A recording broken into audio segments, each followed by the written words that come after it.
नमस्कार।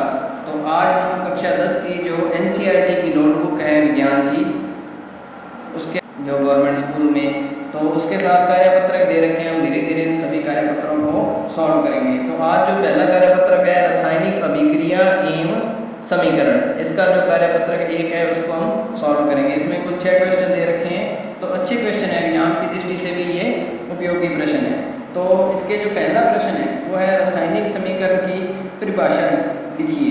तो ये रासायनिक समीकरण अपने को लेसन में भी पता चल जाता है। रासायनिक समीकरण किसे कहते हैं? तो किसी रासायनिक अभिक्रिया रासायनिक अभिक्रिया रासायनिक अभिक्रिया को संक्षिप्त रूप में लिखना। कैसे लिखना? संक्षिप्त या छोटे रूप में लिखना, या आपने कह सकते हैं प्रतीकों के रूप में लिखना। प्रतीकों के रूप में लिखना क्या कहलाता है?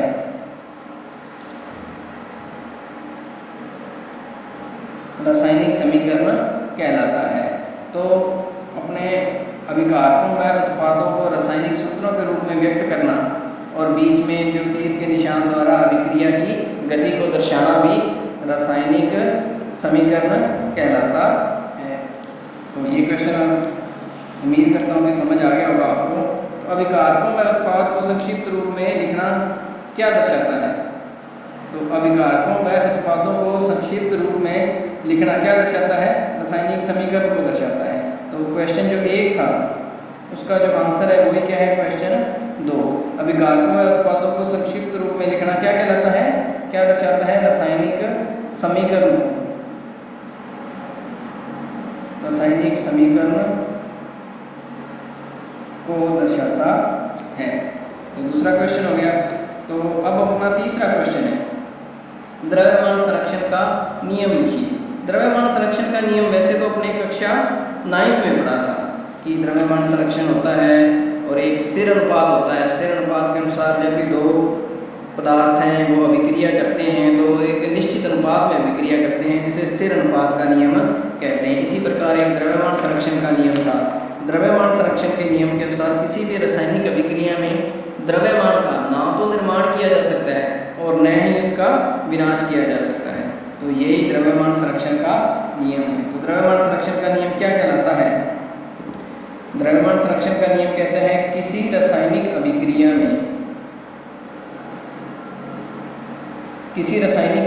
में द्रव्यमान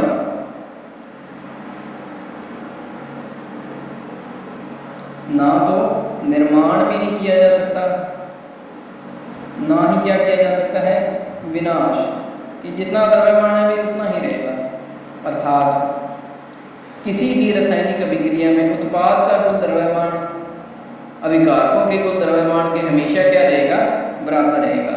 जैसे अपने एक एग्जाम्पल से समझते हैं। जैसे कोई अभिक्रिया करवाई अपने सोडियम और क्लोरीन की, इसकी अभिक्रिया से क्या बनता है? NaCl, सोडियम क्लोराइड नमक बन गया। तो इसकी अभिक्रिया में मान लो अपना 10 ग्राम सोडियम यूज हो गया, 10 ग्राम ही क्लोरीन गैस यूज होगी। तो इससे जो सोडियम क्लोराइड नमक बनेगा वो कितने ग्राम बनेगा? 20 ग्राम। कितने ग्राम बनेगा? 20 ग्राम। अर्थात द्रव्यमान को ना तो निर्माण किया जा सकता है न ही विनाश। अभिकारकों का कुल द्रव्यमान किसके बराबर होगा? उत्पाद के कुल द्रव्यमान के आधार पे। इसी के आधार पे अपने किसी रासायनिक अभिक्रिया को क्या करते हैं? संतुलित करते हैं। किसको? रासायनिक समीकरण को। तो जो रासायनिक समीकरण को संतुलित करते हैं वो इसी के आधार पे किया जाता है। किसके आधार पे? द्रव्यमान संरक्षण के आधार पे। तो ये अपना तीसरा क्वेश्चन था। तो अब अपना चौथा क्वेश्चन है, रासायनिक समीकरण को संतुलित करने के लिए किस विधि का प्रयोग करते हैं?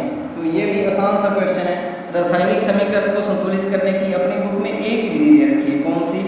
उसका नाम है हिट एंड ट्रायल विधि। कौन सी विधि? हिट एंड ट्रायल विधि। तो एक ही विधि दे रखी है, कोई कंफ्यूजन तो होगी नहीं। हिट एंड ट्रायल विधि में क्या था कि सबसे पहले उसके विभिन्न चरण थे। पहले चरण के अनुसार क्या था कि सभी अभिकारकों और उत्पादों के चारों ओर बॉक्स बना देते हैं। दूसरा है कि अभिकारकों में और उत्पाद में परमाणुओं की संख्या की अलग अलग सारणी बनाते हैं। तीसरा क्या था, तीसरा चौथा पांचवा सुविधा अनुसार दिए गए अभिकारक और उत्पादों को संतुलित करते हैं। फिर लास्ट चरण था कि उसकी जांच करते हैं और अंतिम चरण में उसकी भौतिक अवस्था उसके साथ लिखते हैं। तो ये सारी विधि कौन सी थी, हिट एंड ट्रायल विधि, जो एनसीईआरटी की बुक में दे रखी है। अब अगला क्वेश्चन अपने देखते हैं। अगला क्वेश्चन है, बुझे हुए चूने का नाम व रासायनिक सूत्र लिखिए। बुझे हुए चूने का नाम, देखो चूना है अपनी बुक में दो प्रकार का दे रखा है, एक तो है बुझा हुआ चूना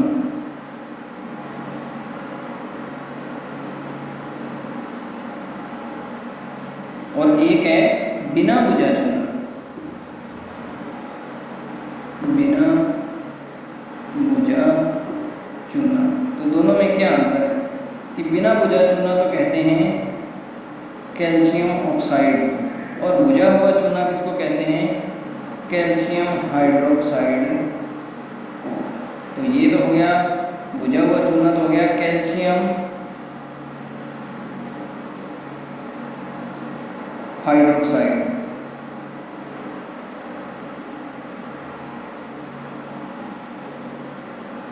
और ये क्या हो गया, कैल्शियम ऑक्साइड। तो इसको याद रखने के लिए अपने ऐसे भी याद रख सकते हैं कि कोई पदार्थ है कैल्शियम ऑक्साइड, जिसको कली या चूना कहते हैं, जिसका उपयोग अपने सफ़ेदी के लिए पहले किया जाता था या आजकल भी करते हैं, कली या चूना कैल्शियम ऑक्साइड। जब अपने इसको क्या कहते हैं, बिना बुझा चूना, जब उसमें पानी मिला देते हैं, कली को कली करने के लिए पहले उसको भिगो के रखा जाता था, जब उसमें पानी मिला देते थे तो वो क्या बन जाता था, बुझा हुआ चूना। क्या बन जाता था, बुझा हुआ चूना। तो किसी भी कोई भी पदार्थ हो वो जल रहा हो, उसके ऊपर पानी डाल दे तो वो बुझ जाता है, उसी प्रकार बिना बुझे चूने के ऊपर पानी डाल देंगे तो बुझा हुआ चूना बन जाएगा। तो ये कौन सा क्वेश्चन था, ये था 5वां क्वेश्चन। और उसके बाद है अपना 6ठा क्वेश्चन, निम्न रासायनिक अभिक्रिया का प्रकार है। तो इसमें अपने को रासायनिक अभिक्रिया दे रखी है, कौन सी रासायनिक अभिक्रिया दे रखी है, ये है 6ठा क्वेश्चन कि कॉपर सल्फेट है। क्या है, कॉपर सल्फेट, इसकी अभिक्रिया करवानी है जिंक से। तो ये बहुत ही इंपॉर्टेंट रिएक्शन है।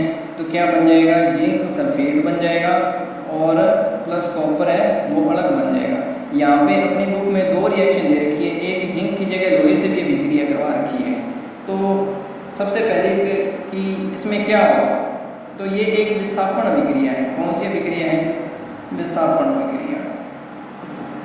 विस्थापन अभिक्रिया क्या होती है कि जब एक पदार्थ को, कम क्रियाशील पदार्थ को अधिक क्रियाशील पदार्थ अपनी जगह से विस्थापित कर देता है और उसकी जगह खुद आ जाता है और उसे कहाँ क्या कर देता है, उसे बाहर निकाल देता है उस यौगिक में से।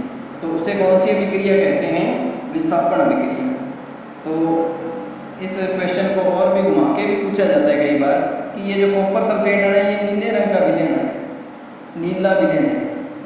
तो अपने से पूछा जाता है कि क्या होगा यदि कॉपर सल्फेट के नीले विलयन में लोहे की कील डाल दी जाए तो उसका जो रंग है वो मलिन हो जाएगा, या जिंक डाल दिया जाए तो उसका नीला रंग है वो गायब हो जाएगा। पहला आंसर। दूसरा आंसर किस कारण हो जाएगा, विस्थापन अभिक्रिया के कारण हो जाएगा। अच्छा, विस्थापन अभिक्रिया होती क्यों है, तो ये एक सक्रियता श्रेणी होती है, कुछ तत्व ज़्यादा सक्रिय होते हैं, कुछ तत्व कम सक्रिय होते हैं। जैसे क्षारीय धातुएं या क्षार मृदा धातुएं, पोटेशियम, सोडियम और मैग्नीशियम, कैल्शियम, ये क्या होती हैं, अधिक क्रियाशील होती हैं। कुछ धातुएं कम क्रियाशील होती हैं जैसे कॉपर, चांदी, सोना, और बाकी धातुएं वो बीच वाली क्रियाशीलता वाली होती हैं। तो ये अधिक क्रियाशील धातुएं होती हैं, तो ये कम क्रियाशील धातुओं को क्या कर देती हैं, विस्थापित कर देती हैं, उनकी जगह खुद यौगिक बना देती हैं और इन्हें क्या करती हैं, यौगिक से बाहर निकाल देती हैं। तो इसे कौन सी अभिक्रिया कहते हैं, विस्थापन अभिक्रिया। तो ये बहुत ही इंपॉर्टेंट है। तो उम्मीद है कि आज की वीडियो आपके काम आई होगी। धन्यवाद।